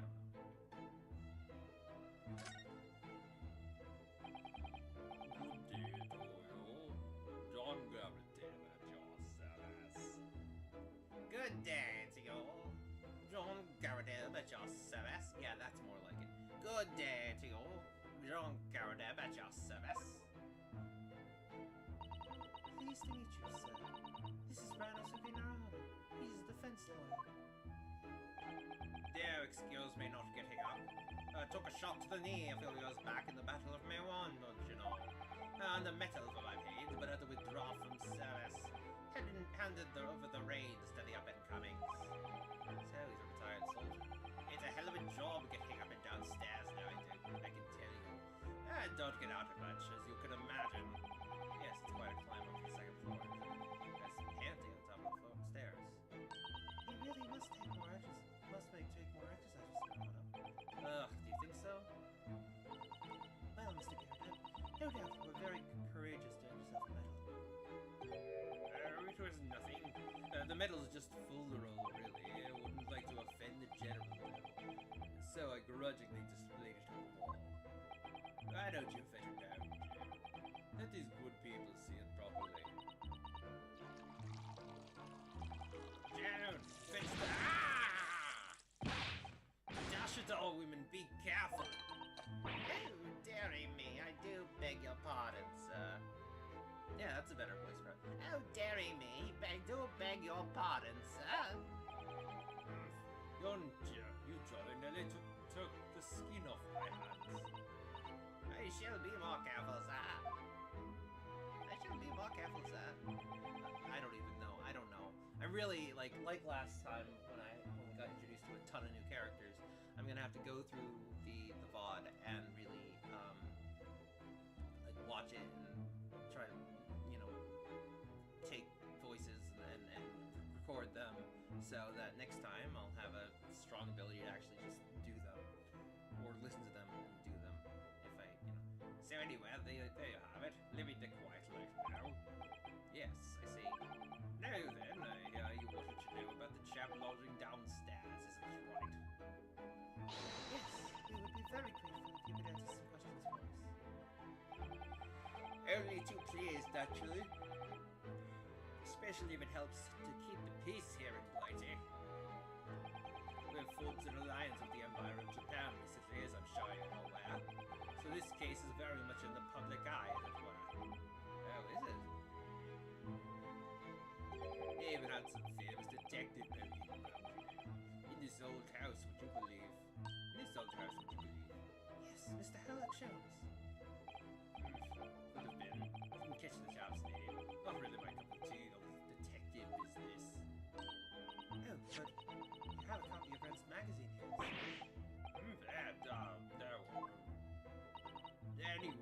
Anyway, The chap's investigating the foreigner's room as we speak.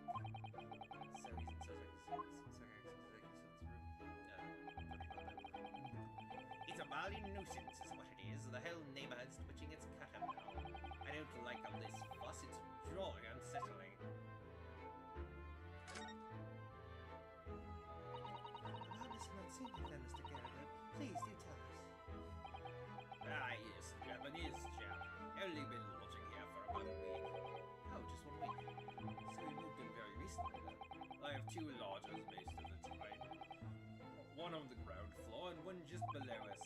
The first floor room became available a week ago.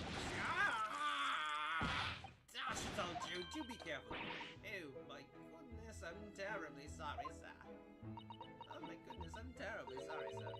If you want to know my opinion, I thought he was a shady sort from the moment I set eyes on him. Who? Why? He seemed to have a most nervous disposition, always shaking and looking over his shoulder. The man had shady written across his sweat-soaked brow, if you ask me. I said to myself, Joan, that the man is trouble. Sooner or later, he's going to do something untoward. And I'm rarely wrong about anything. I'll be calling this man as always, that's for sure. Is there anything else that struck you as suspicious about the man? Suspicious about the man at all? Yes, oh yes, indeed there was. She's dying to tell us. Hadn't you noticed anything else at all about your lodger, Mr. Natsume? Oh my word, yes. The man was shadier than an orchid. Could you elaborate? Well, take the man's room. Absolutely stuffed full of books. It is more than anyone could ever read, and he never so much passes the time of day with another living soul. I haven't seen a single visitor call. He just trots off to that old bookshop every single day, comes back at 5 to light the gas fire. And the funny little man is up long past the time everyone else in the house is going to bed too.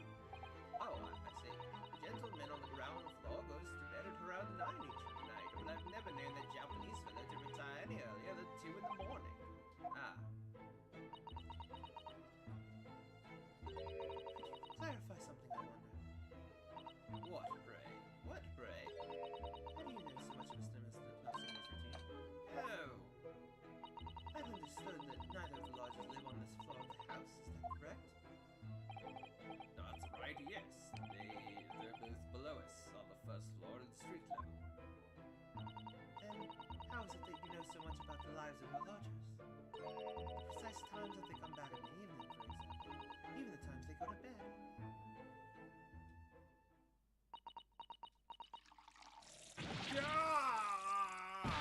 Good grief, Jude! Be more careful, woman.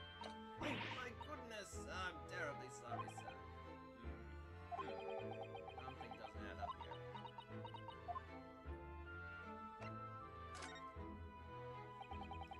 It seems that the incident that took place at around 5 in the evening.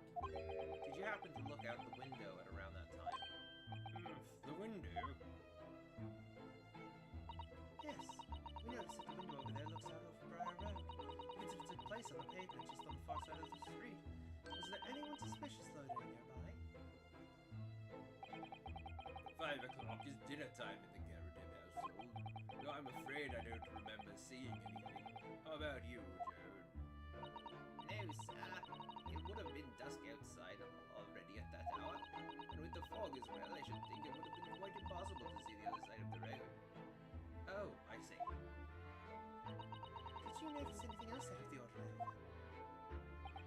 Such as? Anything at all, even if it seems unrelated. Well, yes? Was there something then? Well, it's nothing particularly significant, but at around that sort of time.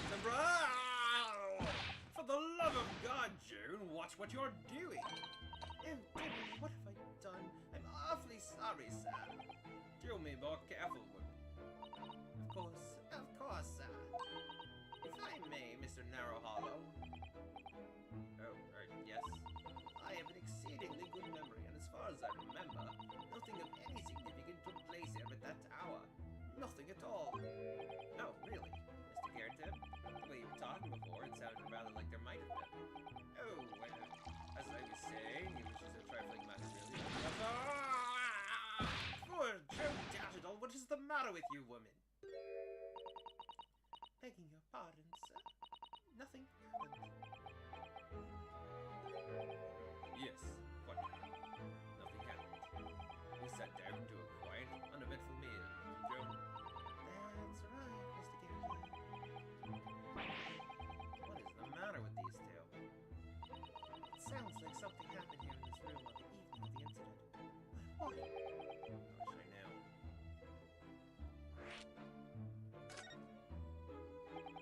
Could you tell us which floor Mr. Natsumi's room is on? Why, certainly. Just below us on the first floor. And Mr. Jones is investigating. And Mr. Jones is investigating there, even as we speak?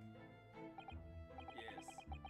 Told me that's his name and asked him to look into the matter, so I gave him the key. By the way, they are very much sun and moon. Which is kind of interesting. Mr. Natsumi has engaged Mr. Jones' services. That's a blatant lie. Would it be alright if we also had a look in Master Natsumi's room? Don't see why not. It's just down one flight of stairs. Unless if we find anything that can help with the case, but we have to try. We need all the clues we can lay our hands on, shall we? Yes. While we're there, we can speak with Mr. Jones again. Perhaps he'll be able to tell us more.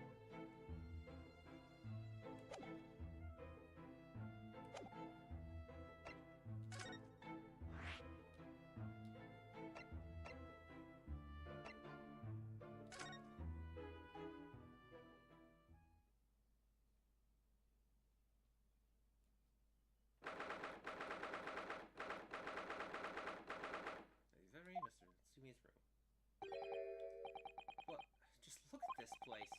And smell it. It's so musty. I suppose it's the mounted old books that are responsible for that.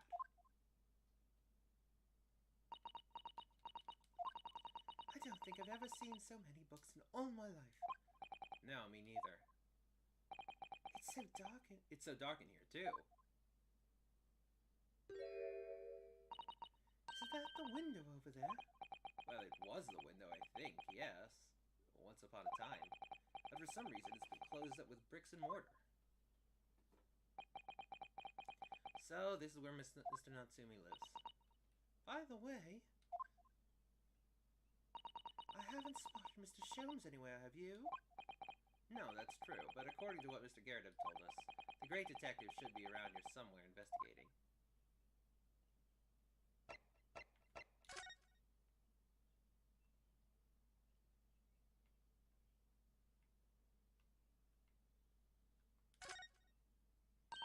Oh, look, it's a beckoning cat from home.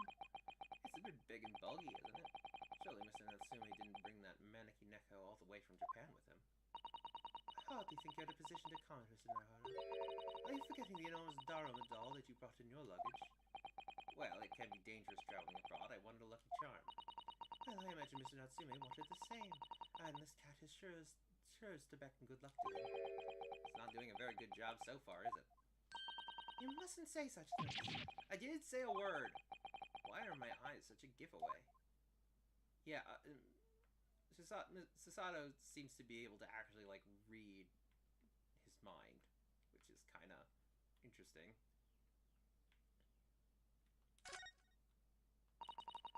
The desk seems to be wedged into a crevasse between the mountains of books on either side. I suppose Mr. Natsume would sit there and read while stroking his cat. Surrounded on all sides by these towering old tomes, surely he'd dreamt of books every night as well. Yes, he must have done, doesn't he? Oh, what's this? It's a receipt from a second-hand bookshop. Your books. Oh, yes. Mr. Natsume's name is on it. Look, and the day of purchase. 2 days ago, at 4:45 p.m. That's the day of the incident. That's just a short while before he was embroiled in a terrible attack. He must have been on his way back from buying some old books.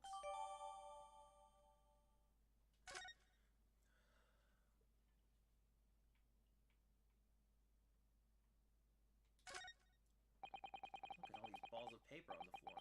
There are notes scrawled all over them, in English. It looks like the wastepaper basket is so full they've just fallen out. I think Mr. Natsume must have been deeply immersed in his research, don't you? Or deeply averse to tidying up his mess. I wouldn't like to speculate which is closer to the truth. Yeah, it could be both. You never know.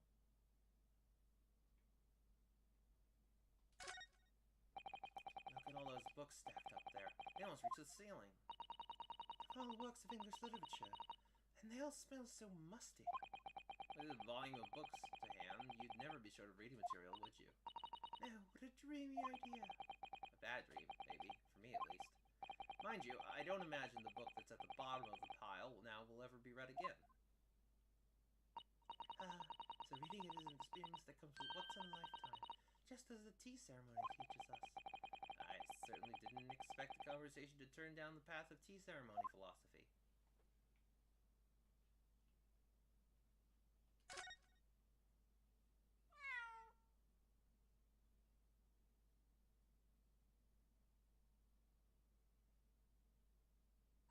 Oh my, what an adorable little cat. Perhaps he's looking after all the books while his master is away. I don't know about that. He disappeared into that pile of books as quick as a flash. It was a tricolor Mickey, wasn't it? Do they even have that sort of cat here in Great Britain? Perhaps Mr. Natsume brought the little creature with him from Japan. That's made me feel homesick now.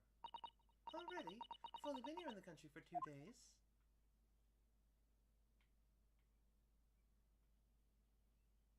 Hey, you can feel homesick anytime. Did you even call this a window? I think so. It was a window at one time, after all. Although all that remains is a frame around some bricks now. So, really, it's just a wall then, isn't it? Then why would anyone deliberately brick it up like that? I'm afraid I have no idea. Ah, perhaps Mr. Natsume painted the brick design on it in a fit of whimsy. That's alarmingly feasible. Anyway, whatever the reason, the lack of ventilation here makes this place very oppressive. It does. I imagine being cooped up in a room like this would get extremely trying. There he is. Orlock Sholmes himself. Ah, look, Mr. Naruto! Aha! There he is. Where did he appear from? He seems to be engrossed in the pages of an old book.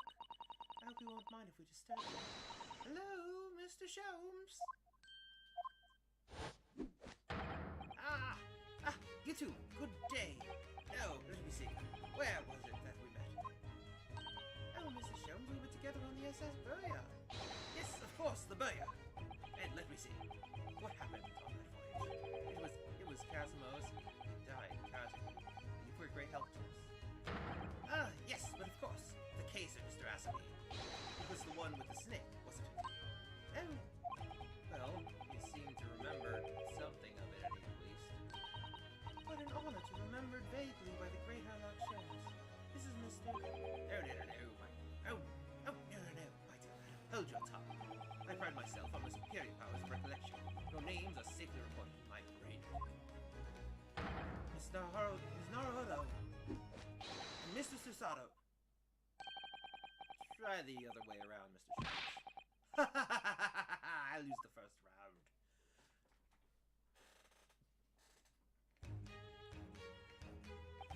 In truth, I had hoped to invite you both to my Baker Street suite the day we arrived in London, but some Scotland governments ambushed me at the railway station and whisked me away to Crazy.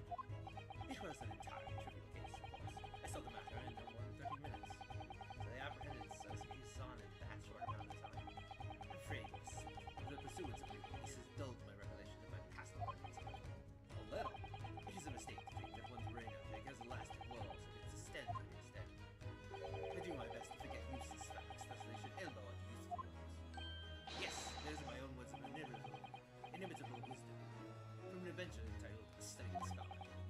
Please, there's no need to quote yourself. I don't have ways to remember my words of wisdom, but fortunately my Soseki pens them beautifully. Means Iris, I suppose. Mr. Sholmes, we have extremely important questions asked in the trivial case you just mentioned. Goodness, but an earnest expression. My dear madam, I should be only too pleased, and this murky room is an apt place to discuss the murky case.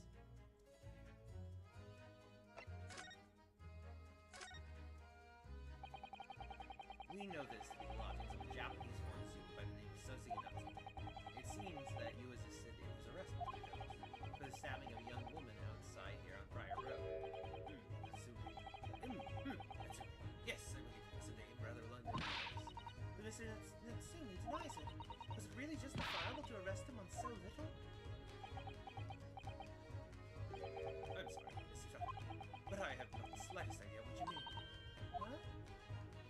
I can't believe it. Mrs. Addison squarely in the eye while fading ignorance. Actually, I'm not merely fading ignorance. It would appear as if the parent were under some misapprehension. Oh, how? I assure you, I have no recollection of accusing a student of a crime. That doesn't make sense. The good detective saw oddly the following words to me, and I quote verbatim. We need you to ascertain the identity and whereabouts of a man seen fleeing from the crime scene. Ah, a man seen fleeing. There were a number of books scattered on the pavement at the scene. From the book crates, I was able to quickly detect the bookshop in which they had been purchased. On speaking with the proprietor, I was immediately led to this address. Elementary, wouldn't you say? I believe there was a receipt around here somewhere for the establishment in question. So you don't think Mr. Natsume is the culprit, then? That I could not tell you. But it was aggravating my faculties, hence why I returned here. However, this place is such a trove of fascinating books I found myself quite lost in the yard. Whatever. Do not be deceived to believe that I am a man of leisure. No. Oh dear.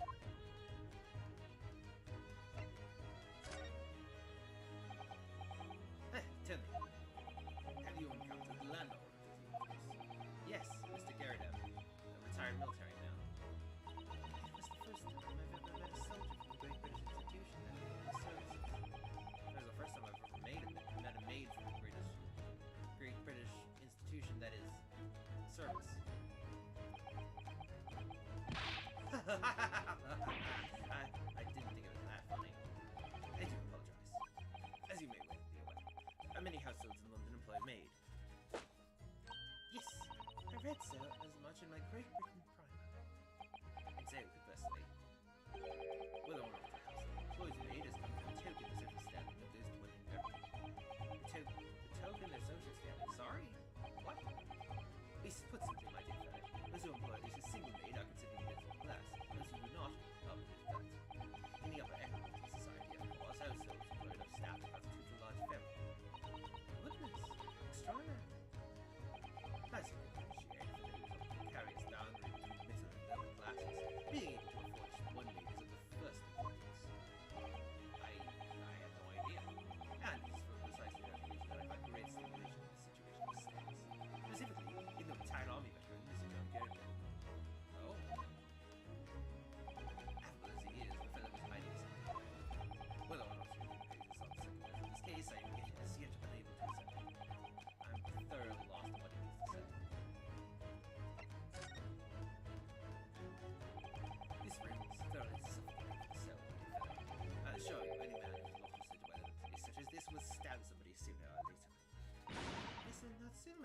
have no one.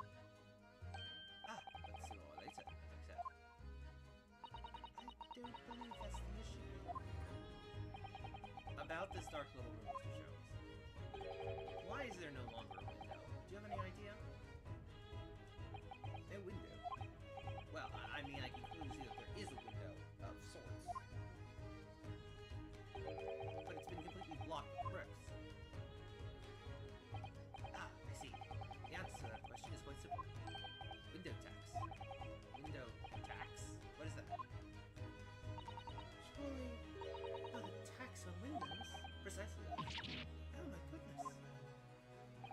Until relatively recently, a tax was levied on houses in this country by the number of their windows. Those of lesser means have inherited a sizable costly family home in the house, rapidly closed windows up, while the rich opened windows here, there, and everywhere. In an effort to curry favour with those in power by furnishing them with large sums of tax money. And unjust, forcing people to live in rooms devoid of light. Indeed, disease was rife as a result. Some 40 years ago or thereabouts, the window tax was abolished. But its legacy remains, as you can see, in squalid lodgings such as these, for example. Mr. Natsumi's stipend for living here in London isn't very generous, perhaps. It would appear so. I've done a little digging and discovered that these lodgings were offered at an extraordinarily low price. Because the room is so awful, I should think. Apparently, Mr. Natsume only moved in here. Oh, apparently, Mr. Natsume only moved in here about 1 week ago. Yes, that's correct. However, I don't believe the low rent is explained by the shabby nature of the accommodation. Oh. Still, that is of little relevance here. A matter not worthy of further attention. Sure? Curious.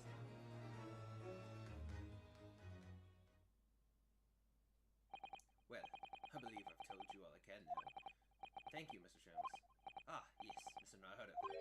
Was it not your intention to become a practitioner of law? You remember that, did you? Will you perhaps be offering your services in this very matter, I wonder? To the occupant of this room, Mr. Natsume, was it? I'm not sure. Not sure. On what grounds? Well, I actually defended someone in court here only yesterday. Really? Well then, I congratulate you, sir, on an ambition realized. And so promptly, too. The thing is, it's really made me question some things. Am I right to believe in my clients? To trust in their innocence? Yes, trust. Mr. Sholmes. Mr. Natsume didn't do it, did he? My dear fellow, I haven't the first idea. Oh, but I thought that's why you were here. Did you come back to investigate?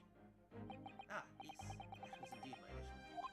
But there are simply too many fascinating books here. I couldn't possibly ignore them. Oh, I see. Nevertheless, there are two facts that I can state quite unequivocally. The man who fled the scene of the crime 2 years ago was the decorated occupant of this room. And there are witnesses who swear to having seen a man commit the crime. That is all I can say. Ah, and one more thing. What is it, Mr. Sholmes? Tell us. I cannot say with any certainty whether or not it's relevant to this case, but I am quite sure. If the retired army man owns this property, he's hiding something. Mr. Geradev is, as John said, is with the foreign. Anyway, present. There really is all that the mind religion in this case. Mr. Naruto, as yet our investigations have uncovered nothing that could help establish Mr. Natsume's innocence. No, you're right. Perhaps it's time we probe a little deeper into Mr. Geradev's secret. Just remember, I cannot be sure whether the landlord's secret will prove to be irrelevant or not. But I wish you every success, of course, Mr. Naruto. Busy man indeed. He's gone back to his book in the corner of the room. Alright, we're gonna wrap up there for tonight. Lot of fun, a lot of new voices, gonna have to go over them and figure that out. It was a lot of fun. The Pack Block is playing Phoenix Wright Ace Attorney Justice for All, so I'm gonna send you guys over there.